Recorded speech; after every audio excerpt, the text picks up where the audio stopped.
Patriarcas e Profetas, capítulo 52. As festas anuais. Havia 3 assembleias anuais de todo Israel para adoração no santuário. Silo foi por algum tempo o local para essas reuniões. Mas Jerusalém se tornou mais tarde o centro do culto da nação, e ali se congregavam as tribos para as festas solenes. O povo estava rodeado de tribos ferozes, aguerridas, que se achavam ávidas por tomarem suas terras. Contudo, 3 vezes ao ano, a todos os homens robustos, a toda a gente em condições de poder fazer viagem, ordenava-se que deixassem seus lares e se dirigissem ao lugar da assembleia, próximo do centro daquela terra. O que impediria seus inimigos de se lançarem sobre essas casas desprotegidas e devastá-las pelo fogo e pela espada? O que impediria a invasão do país, a qual levaria Israel em cativeiro a algum adversário estrangeiro? Deus prometera ser o protetor de seu povo. O anjo do Senhor acampa-se ao redor dos que o temem e os livra. Salmo 34, verso 7. Enquanto os israelitas subiam para adorar, o poder divino imporia uma restrição aos seus inimigos. A promessa de Deus era: eu lançarei fora as nações de diante de ti, e alargarei o teu termo. Ninguém cobiçará a tua terra, quando subires para aparecer 3 vezes no ano diante do Senhor teu Deus. Êxodo capítulo 34, verso 24.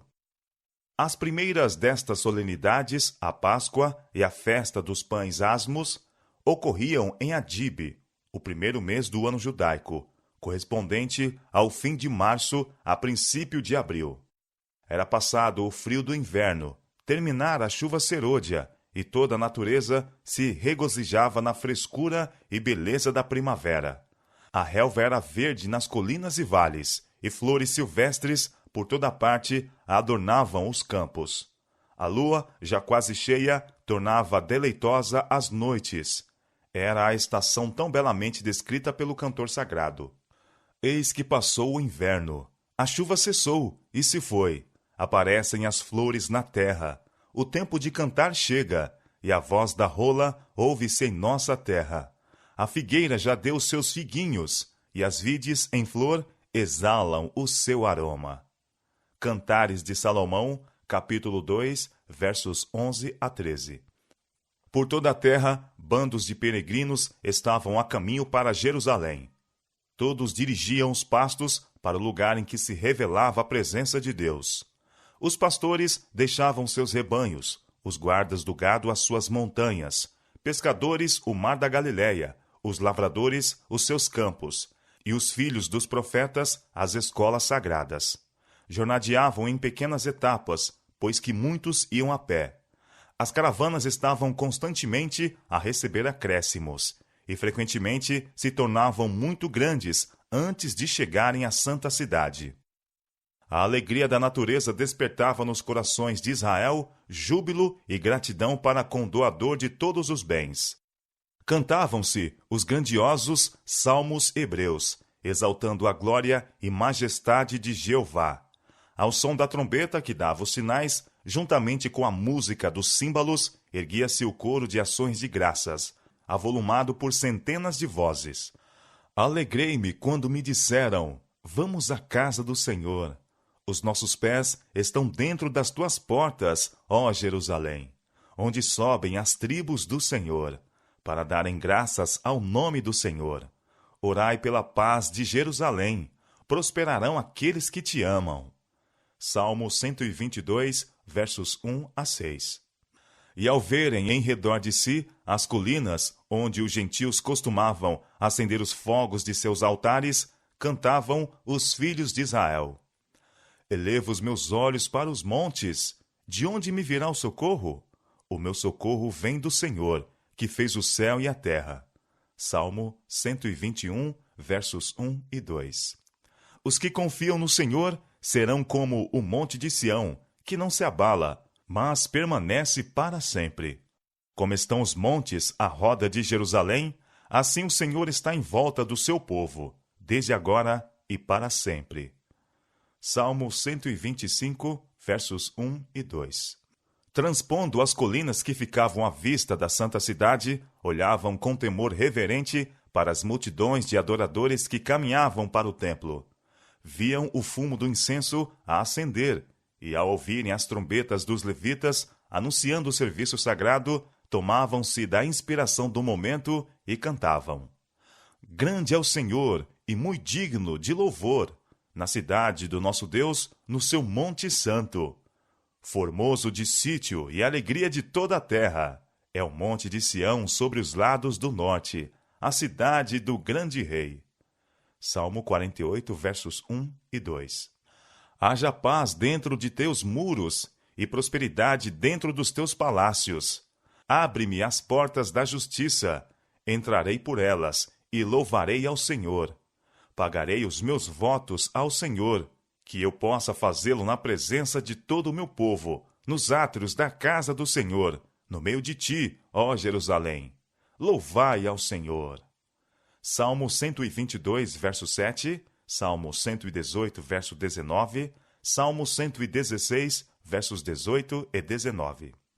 Todas as casas em Jerusalém eram amplamente abertas aos peregrinos e fornecia-se aposentos gratuitamente. Mas isto não era suficiente para a vasta assembleia, e armavam-se tendas em todo o espaço disponível na cidade e nas colinas adjacentes. No 14º dia do mês, à tarde, celebrava-se a Páscoa, comemorando as suas cerimônias solenes e impressionantes, o livramento do cativeiro do Egito, e apontando ao futuro sacrifício que libertaria do cativeiro do pecado.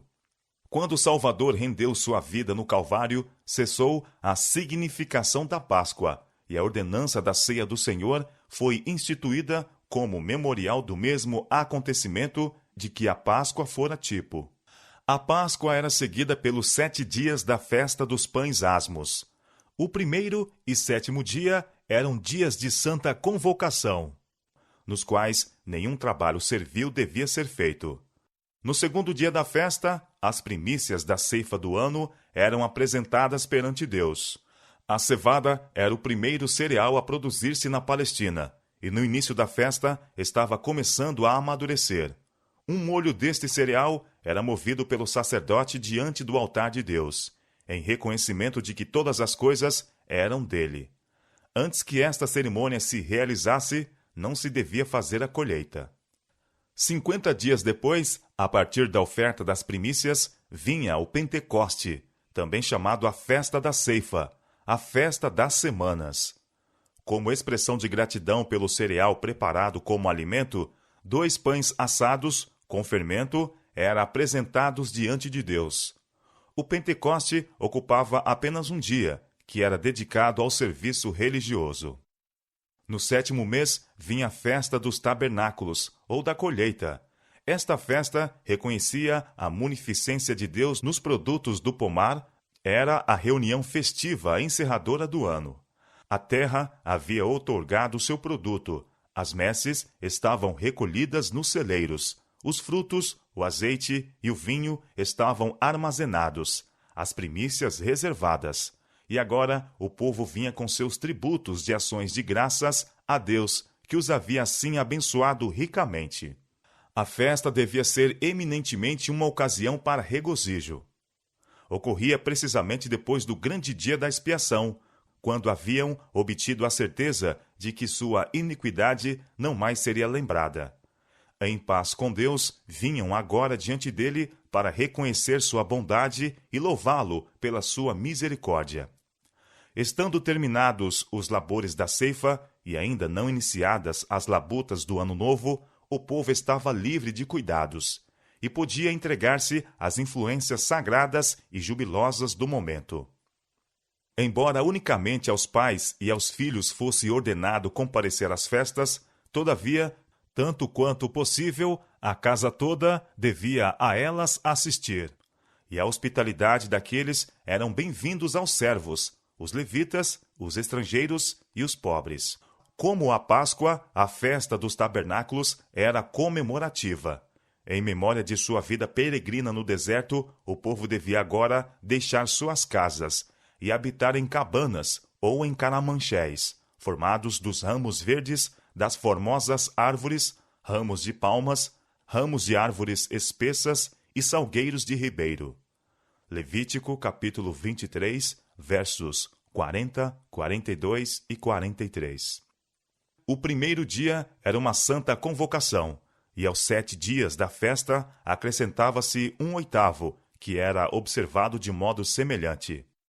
Nestas assembleias anuais, o coração de velhos e jovens se animavam no serviço de Deus, ao mesmo tempo em que a associação da gente das várias regiões do país fortalecia os laços que os ligavam a Deus e uns aos outros. Bom seria que o povo de Deus, na atualidade, tivesse uma festa dos tabernáculos, uma jubilosa comemoração das bênçãos de Deus a eles, assim como os filhos de Israel celebravam o livramento que Deus operara a seus pais e sua miraculosa preservação por parte dele durante suas jornadas depois de saírem do Egito. Devemos nós, com gratidão, recordar-nos dos vários meios que ele ideou para nos tirar do mundo e das trevas do erro, para a luz preciosa de sua graça e verdade. Para os que moravam distantes do tabernáculo, mais de 1 mês em cada ano deve ter sido ocupado com assistência às festas anuais. Este exemplo de devoção a Deus deve dar ênfase à importância do culto religioso e à necessidade de subordinar nossos interesses egoísticos, mundanos, aos que são espirituais e eternos.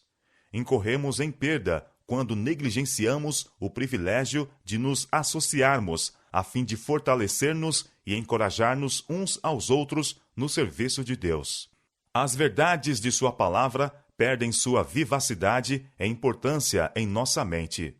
Nosso coração deixa de iluminar-se e despertar-se pela influência santificadora e nós decaímos em espiritualidade. Em nossas relações mútuas, como cristãos, perdemos muito pela falta de simpatia de uns para com os outros. Aquele que se encerra dentro de si não está preenchendo a posição que era desígnio de Deus ele ocupasse. Todos nós somos filhos de um mesmo Pai, dependentes uns dos outros para alcançar a felicidade. As reivindicações de Deus e da humanidade tocam a nós. É o cultivo apropriado dos elementos sociais de nossa natureza o que nos une intimamente com nossos irmãos e nos proporciona felicidade em nossos esforços para sermos bênçãos aos outros. A festa dos tabernáculos não era apenas comemorativa, mas também típica. Não somente apontava para sua peregrinação no deserto, mas, como festa da ceifa, celebrava a colheita dos frutos da terra e indicava, no futuro, o grande dia da colheita final em que o Senhor da Seara enviará os seus ceifeiros para juntar o joio em feixes para o fogo e colher o trigo para o seu celeiro. Naquele tempo, os ímpios todos serão destruídos. Eles se tornarão como se nunca tivessem sido. Obadias, verso 16. E toda voz no universo inteiro unir-se-á em jubiloso louvor a Deus. Diz o escritor do Apocalipse: ouvi a toda a criatura que está no céu, e na terra, e debaixo da terra, e que está no mar, e a todas as coisas que neles há, dizer: ao que está sentado sobre o trono e ao Cordeiro sejam ações de graças, e honra, e glória, e poder, para todo sempre. Apocalipse, capítulo 5, verso 13.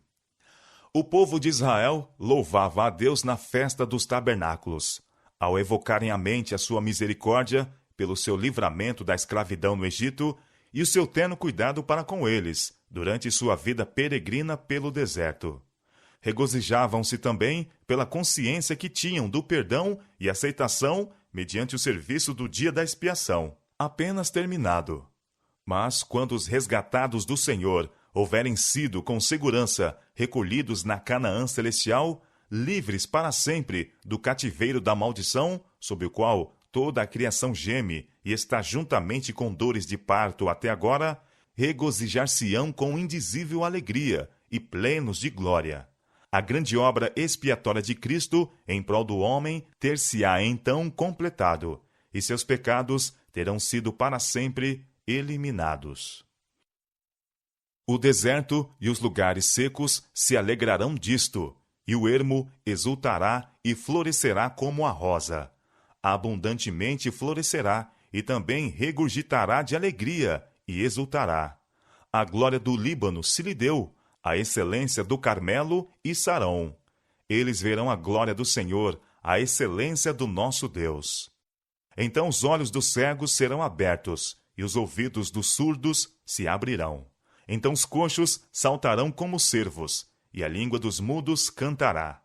Porque as águas arrebentarão no deserto, e ribeiros no ermo, e a terra seca se transformará em tanques, e a terra sedenta em mananciais de águas.